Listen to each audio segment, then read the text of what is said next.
So Module 6 is about Outlook, O for Outlook, and email generally.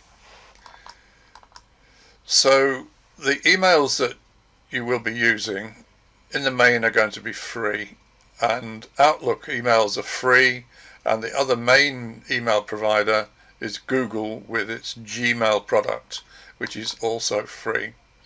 So I strongly recommend that the email that you use to log into Windows 10 is not the one that you use for daily use, and the one really to use is Gmail, although it can certainly be backed up with another Outlook account. So Outlook is used to log into Windows 10.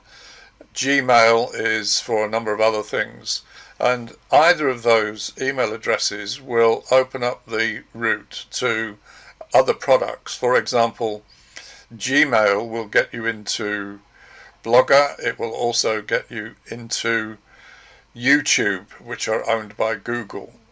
Outlook gets you logged into Windows 10, but it will also open up LinkedIn and certain other social media. Social media will include Facebook, and Facebook, you can use any of these emails to log into Facebook. So the question then arises about passwords, and we covered passwords in the previous module, and passwords should be different if you're using your email address to log into any other website. So you can use a Gmail account to log into Facebook, but you should use a different password than the one that you use to log into Gmail itself for your email coverage. So are there any other email providers? Yes, there are. There are loads. You may have come across Yahoo, there is AOL. In the UK there is Sky.com, who provide broadband facilities, and so on and so on.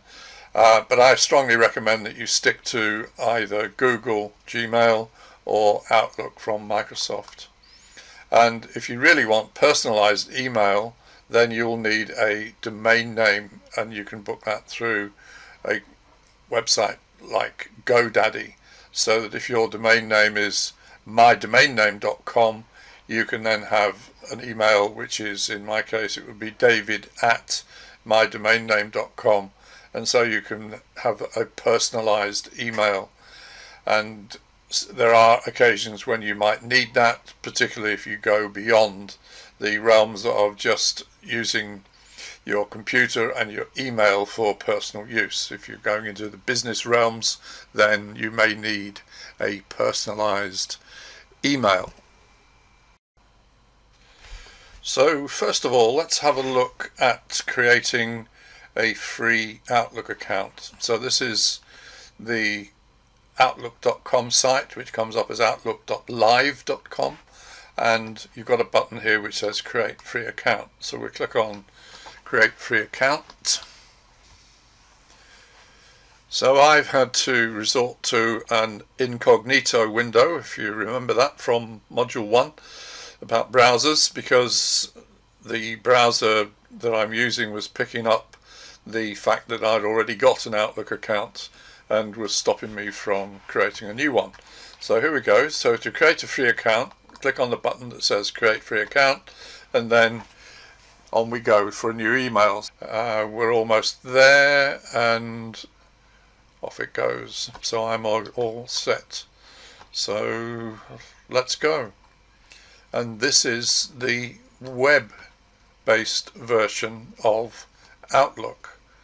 So you've got an inbox, you've got somewhere for junk mail, which is controllable, so you can either include or exclude emails from going into your junk folder. You can set up a draft, that's where you're sending an email. You've got a record of the sent emails that you've sent.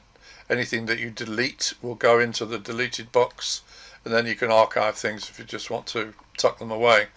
So that's the look of your Outlook web-based emails. So now let's look at a Gmail sign up, and if you do a Google search for Gmail sign up, these are the options that you've got, and top of the list is create your Google account, and here is the screen, and you'll need to agree to terms of service. So all the terms of service are in here, so we can go down with the slider. You have to tick the box that says you agree, and you agree to them processing your information through the privacy policy, and there's no big deal on that.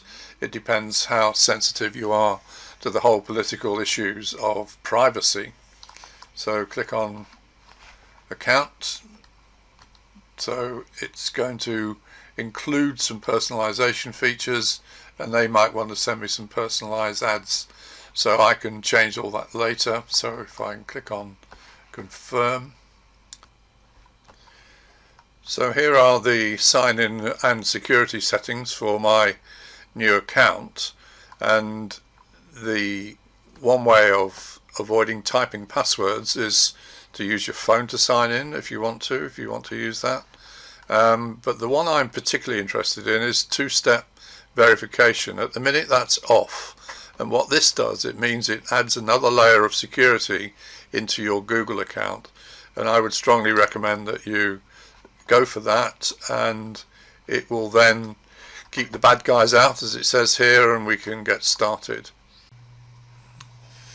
So that's the end of module 6. We've covered Outlook and emails. We've set up a new Outlook account, which is Microsoft. We've also set up a new Gmail account. We've set up two-level authentication, and we've added that into the Outlook 365 application, which is running on my machine. There are other email accounts that you may want to set up or may use.